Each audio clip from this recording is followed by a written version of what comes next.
তো বন্ধুরা, এই যে দেখুন, এখন আর গরুর জন্য কোনো টেনশন নেই, কারণ বৃষ্টি হওয়াতে অনেক ঘাস হয়ে গেছে।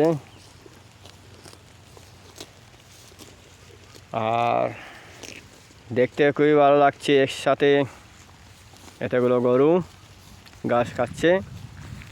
তো আমি অল্প সামনের দিকে যাওয়ার জন্য চেষ্টা করব, আর আপনারাও পুরো ভিডিও দেখার জন্য চেষ্টা করবেন। তো এই যে জায়গাটাও খুবই সুন্দর, খুবই আকর্ষণীয়, খোলা মাঠ। আর এই খোলা মাঠের মধ্যে অনেকগুলো গরু। এই যে দেখুন, এই যে আমি সামনের দিকে এসে গেছি। তো এই যে গরু দেখতে পাচ্ছেন, এগুলো ঘাস খেতে খেতে আরও এগিয়ে যাবে, অনেক দূর দূর থেকে আসে আর বিকেলবেলা ঘুরে চলে যায়। এরাও জানে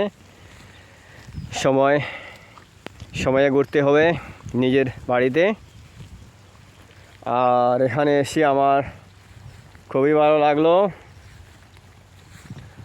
আর আমি এক সময় এখানে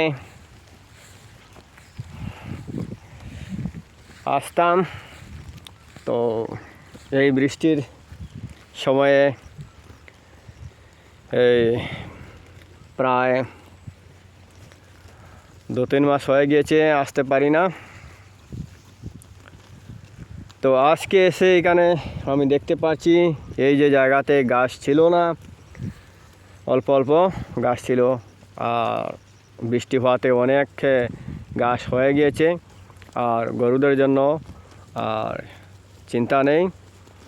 তো যেমন মানুষের খাওয়ার খুবই প্রয়োজন, তাই পশুদেরও খাওয়ার খুবই প্রয়োজন। তো লোকেদেরও টেনশন হয়ে যায় যখন ঘাস থাকে না। তো এই সিজনে আর কোনো টেনশন নাই। আর একসাথে যে এতগুলো গরু দেখতেও খুবই ভালো লাগছে।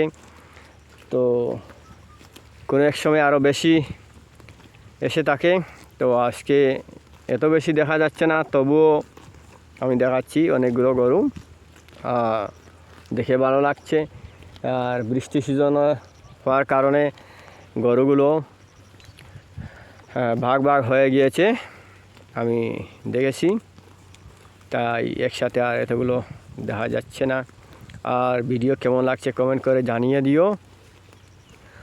আর এই জায়গাটাও খুবই সুন্দর, খুবই আকর্ষণীয়, খোলা মাঠ। এই যে দেখুন, হালকা বৃষ্টি হচ্ছে, আমাকে এখান থেকে যেতে হবে খুবই শীঘ্রই। তাই আমি আজকের মতো এখানে বিদায় নিলাম। জয় হিন্দ, বাই।